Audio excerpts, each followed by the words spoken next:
और वहीं पूर्व सीएम अशोक गहलोत के पूर्व ओएसडी लोकेश शर्मा ने एक बार फिर अशोक गहलोत पर निशाना साध दिया है। दोस्तों, जिलाध्यक्षों की नियुक्ति को लेकर दिए बयान पर शर्मा ने एक्स पर पोस्ट कर लिखा है। हम आपको बताएंगे, जरा दिखाते हैं कि क्या कुछ लिखा है। जरा आप देखिए कि 25 सितंबर 2022 भूल गए।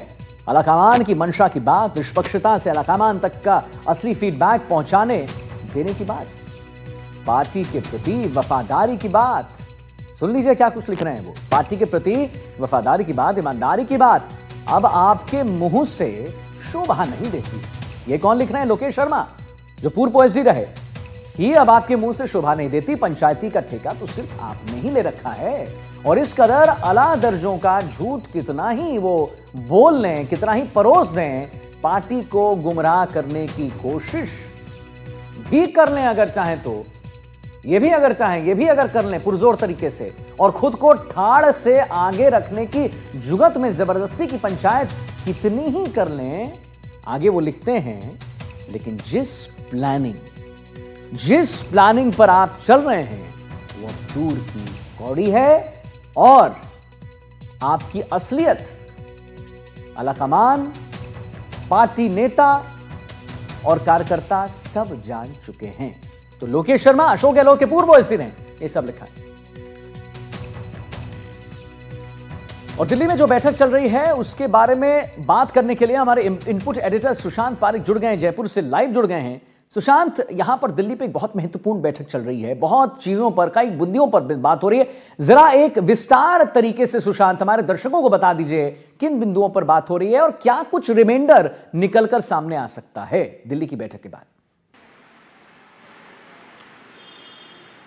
देखिए, कांग्रेस के उदयपुर चिंतन शिविर के दौरान ये तय किया गया था कि संगठन को मजबूत करने के लिहाज से जिलाध्यक्षों को ताकत देनी होगी, और राहुल गांधी खड़गे ने पूरा एक संगठन सृजन अभियान का रोडमैप तैयार किया। और उसी के तहत राजस्थान में अगर 12 को छोड़ दें, 12 डिस्ट्रिक्ट को, तो बाकी सभी जिलों में यहाँ पर जो ऑब्जर्वर आए हुए थे, और पहली बार ऐसा हुआ कि स्थानीय तौर पर, प्रदेश तौर पर किसी तरह का इंटरफेयर नहीं हुआ। सीधे ऑब्जर्वर बाहरी नेताओं को जिम्मेदारी दी गई थी और उन्होंने आकर बैठकें ली। ये अलग बात है कि बैठकों में, कई बैठकों में गुटबाजी की तस्वीरें दिखाई दी, बयानबाजी सुनाई दी, लेकिन कांग्रेस का कहना था कि ये हमारा डेमोक्रेटिक तरीका है जिला अध्यक्षों के चयन का। और उसके बाद ये 6 नामों का पैनल जो है, प्रत्येक जिले से लेकर जो ऑब्जर्वर थे वो दिल्ली गए। और आज की इस बैठक में जो सुबह से चल रही है, ऑलमोस्ट खत्म होने को है, उस बैठक में एक एक नाम पर विचार हुआ है कि किसी नेता के नाम के आगे जो रिमार्क है उसमें क्या पॉजिटिव है, क्या नेगेटिव है, और किसे जिलाध्यक्ष बनाया जाए और क्यों बनाया जाए।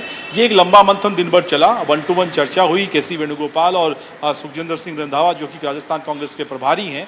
और अभी इस बैठक के बाद 5 बजे के आसपास दूसरी बैठक होगी, जिसमें जिन नामों को फाइनलाइज किया गया है उसे लेकर राजस्थान कांग्रेस के नेता, जिसमें रंधावा होंगे, डोटासरा होंगे, जूली होंगे, और संभवतः सचिन पायलट भी इसमें शामिल हो, उनके साथ डिस्कशन किया जाएगा। और माना जा रहा है कि 7 से 8 दिनों में या 10 दिनों में इन नामों का ऐलान कर दिया जाए।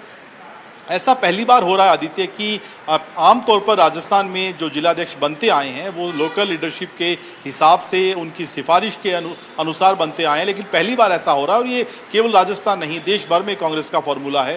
दूसरे राज्यों में भी इसी तरह की कवायद अपनाई जा रही है। और जिलाध्यक्षों की भूमिका, जब इस तरीके से उनका चयन हो रहा है तो उनको शक्तियाँ भी दी जाएंगी, टिकट वितरण में, संगठन को चलाने में उनका रोल बहुत महत्वपूर्ण होगा। और सबसे बड़ी बात कि वो पीसीसी के साथ साथ एआईसीसी को भी रिपोर्ट करेंगे और वहां तक अपनी बात सीधे तौर पर पहुंचा सकेंगे। तो गुटबाजी के बीच जो नाम तैयार किए गए हैं, और जिस तरह से अशोक गहलोत को हम सुन रहे थे कि ठीक है, मतभेद हो सकते हैं, लेकिन जो भी नेता चुना जाए जिला स्तर पर, उसको फिर सबको साथ लेकर चलना है। लेकिन कांग्रेस में ये सब इतना आसान नहीं होता। कहने के लिहाज से ठीक है, जिलाध्यक्ष जो बनेंगे उनमें नामों को लेकर किस तरह की तस्वीर दिखाई देती है, उसके बाद स्थानीय तौर पर, जिला स्तर पर बाकी नेताओं का क्या रिएक्शन आता है, और कांग्रेस का संगठन क्या वाकई मजबूत होगा, क्या गुटबाजी खत्म हो पाएगी, ये सारे सवाल ऐसे हैं। हालांकि प्रयोग अच्छा है पारदर्शिता के लिहाज से, चयन की प्रक्रिया के लिहाज से, लेकिन कांग्रेस के लिए सबसे बड़ी चुनौती इन जिलाध्यक्षों के समक्ष निकाय और पंचायत की होगी, और फिर विधानसभा चुनाव एक बड़ा चैलेंज होगा। तो इंतजार करना चाहिए अभी शाम की बैठक का, और उसके बाद हो सकता है कि जल्द ही कांग्रेस कोशिश करे इन जिलाध्यक्षों के नामों का ऐलान करने। जी, और सुशांत, इस बीच जरा मैं आपसे जानना भी चाह रहा था, ये पूर्व सीएम अशोक गहलोत के जो पूर्व ओएसडी रहे लोकेश शर्मा, एक बार फिर अशोक गहलोत पर उन्होंने निशाना साध दिया, बाकायदा बहुत बड़ी बड़ी बातें उन्होंने कही है, एक्स पर पोस्ट किया है, उसको आप कैसे देखते हैं?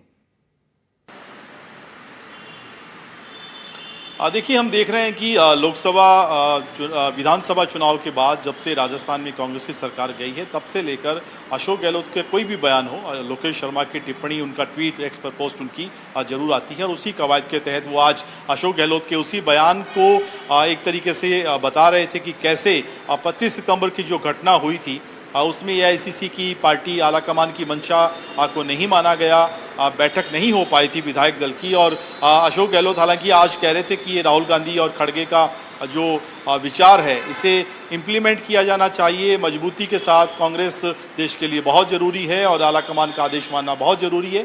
उसी कवायद के तहत वो अपनी बात कह रहे थे और ये दावत कई बार हम देख चुके हैं और उसी के संदर्भ में आज के इस ट्वीट को लिया जाना चाहिए। चलिए ठीक है, बहुत बहुत धन्यवाद सुशांत, महत्वपूर्ण जानकारी देने के लिए, एक सिलसिलेवार ढंग से हमारे दर्शकों तक का जानकारी पहुंचाने के लिए धन्यवाद करेंगे आपका। और